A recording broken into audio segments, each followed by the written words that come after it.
तुम्हें पता है रिलायंस, टाटा, जोमेटो, स्विगी सब एक साथ मिलके इसको बर्बाद करना चाहते हैं। तो कौन है ये गाइस? ये है बाजू के किराने वाले भैया। क्या ये इतने खतरनाक है? आगे बताता हूँ। मगर सोचने वाली बात है कि ग्रोसरीज तो हम सब खरीदते हैं, मगर फिर भी ग्रोसरीज वाले स्टार्टअप्स बंद होते ही जा रहे हैं और सब पिट के लाल हुए पड़े, इतने ज्यादा लॉसेस कर रहे हैं। तो अब धंधे में पैसा ही नहीं है तो समझदार इंसान थोड़ी इसमें घुसेगा, है ना? मगर रिलायंस, टाटा, अमेज़न, फ्लिपकार्ट, स्विगी जैसी बड़ी कंपनीज है इस इंडस्ट्री में और सब लॉस कर रहे हैं, मगर फिर भी कोई इस इंडस्ट्री को छोड़ने के मूड में नहीं दिख रहा। मगर क्यों? तो देखो, माना कि पैसा नहीं है बिजनेस में, मगर ऐसा भी नहीं है कि आगे भी नहीं होगा। और इंडिया में 1% से भी कम ग्रोसरीज ऑनलाइन खरीदी जाती है, मतलब हेडरूम ऑफ ग्रोथ बहुत है। सबसे अनोखी बात यह है कि राशन पानी हमको रोज लगता है, तो अपसेल करने का यानी दूसरे हाई मार्जिन चीजें बेचने का मौका कंपनीज को मिल ही जाता है और वहाँ से ही मोटी कमाई होती है। और बात ऐसी है कि जहाँ से भी हम राशन लेते हैं, एक बार हमारी आदत बन जाए तो फिर कुछ भी हो जाए हम वहीं से ही लेते हैं, अनलेस हमें भारी डिस्काउंट मिल जाए,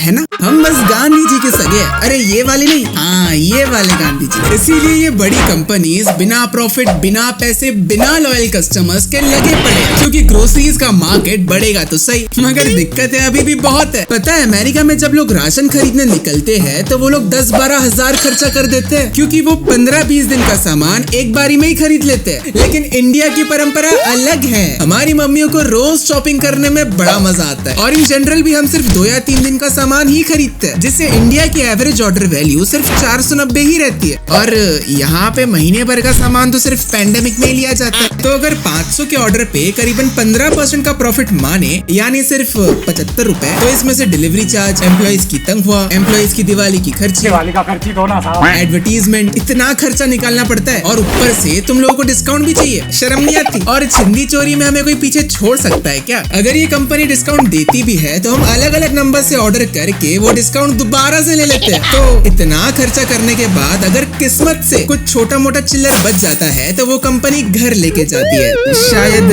बाजू के किराने वाले भैया से ग्रोसरीज ही खरीद लेती होगी अपने लिए। तो मोटा मोटी बात ऐसी है कि अगर डिस्काउंट देंगे तो इन्वेस्टर मारेंगे और अगर डिस्काउंट नहीं देंगे तो कस्टमर भाग जाएंगे। मगर बाजू के किराने वाले भैया से टाटा, रिलायंस को क्या ही खतरा हो सकता है? गाइस, भारत एक रिश्ते व्यवहार बनाने वाला देश है और यहाँ के किराने वालों की तो बात ही कुछ अलग है। ये लोग इतना मजबूत रिश्ता बना के रखते हैं कि बड़ी सी बड़ी कंपनी भी इनके कस्टमर तोड़ नहीं पाती। अब तुम मुझे बताओ कि मेरे किराने वाले भैया मुझे फ्री में डेयरी मिल्क देते हैं 10 वाली, और मैं कोई छोटा बच्चा भी नहीं हूँ, तो क्यों मैं बिग बास्केट से ऑर्डर करूं? क्या वो मुझे देंगे डेयरी मिल्क? और ऑनलाइन कितना भी लिख दे कि 100% ट्रस्टेड, क्वालिटी एश्योरेंस, मगर हाथ लगा लगा के चेक करने का सेटिस्फेक्शन ही कुछ और है। ये मेरी मम्मी ने बोला। और जो किराने वाले 10-20 साल पुराने होते हैं, वो लोगों के पास बहुत सारी जानकारी होती है, जैसे कौन कॉफी पीता है, किसको चाय पसंद है, कौन सा ब्रांड का आटा ज्यादा पसंद किया जाता है। किराने वाले भैया के पास इतनी नॉलेज होती है कि वो तुम्हारी फैमिली के बारे में तुमसे भी ज्यादा जानते हैं।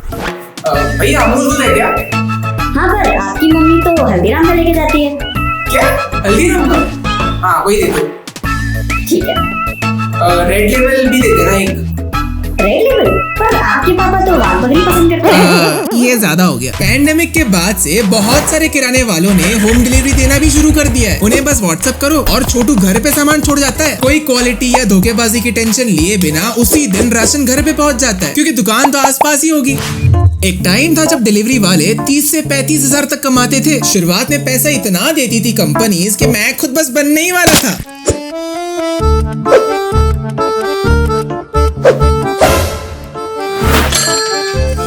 पता नहीं क्यों मम्मी ने बहुत मारा उस दिन। मगर आजकल डिलीवरी वाले मुश्किल से 15,000 रुपए भी नहीं कमा पा रहे, इसीलिए बहुत लोग या तो जॉब छोड़ देते हैं या जो भी कंपनी थोड़ा ज्यादा पैसा भी देती है वहाँ स्विच हो जाते हैं। अब नए बंदे को ट्रेनिंग देना, उसको काम सिखाना, कई बार गलतियां भी हो जाती है, जैसे गलत जगह डिलीवर करना या उसी ऑर्डर में से थोड़ा सा टेस्ट कर लेना। तो ऑल इन ऑल कंपनी के प्रॉफिट्स और रेपुटेशन दोनों नीचे जाते हैं। और ये 10 मिनट डिलीवरी का तो मुझे समझ ही नहीं आता है। अगर अगले दिन भी डिलीवरी मिल जाए तो क्या दिक्कत है? अगर अर्जेंटली भी कुछ चाहिए तो 500 मीटर के अंदर किराने की दुकान तो होती है, वहाँ से खरीद लो। क्योंकि 10 मिनट डिलीवरी की वजह से ऐसा बहुत बार देखा गया है कि डिलीवरी वाले प्रेशर में रैश ड्राइविंग करते हैं, जिससे खुद डिलीवरी वाले और बाकियों की सेफ्टी रिस्क पे होती है। पहले तो एक दिन में डिलीवर करके भी कंपनीज लॉस कर रही थी, अब 10 मिनट में डिलीवर करके के और भी ज्यादा लॉस कर रही है। अगर तुम्हें पता ही नहीं है कि ऑनलाइन ग्रोसरीज काम कैसे करती है तो सिंपल है, तुम फोन से ऑर्डर करते हो, वो ऑर्डर सबसे पास वाले डार्क स्टोर यानी वेयर हाउस पे जाता है और तुम्हें सामान डिलीवर कर दिया जाता है। अब अगर 10 मिनट में डिलीवरी करवानी है तो ज्यादा वेयर हाउसेस लगेंगे, उनको मैनेज करने की कॉस्ट, स्टॉक्स को अप टू डेट रखने की कॉस्ट सब बढ़ जाता है। गाइस ये कड़वा सच है कि ज्यादातर कंपनीज के पास कुछ अलग है ही नहीं। अगर मुझे अमूल दूध चाहिए 28 रुपए वाला तो उसी प्राइस पे मुझे हर जगह मिल जाएगा, और कंपनीज अलग करना भी चाहे तो वो डिस्काउंट देगी या वही 10-20 मिनट की डिलीवरी। इधर वेज खर्चा ही बढ़ेगा और ये सारे प्रोडक्ट्स पे मार्जिन ही कुछ रुपए का होता है, तो 5 रुपए कमा के 100 रुपए थोड़ी खर्चा करेंगे। वेल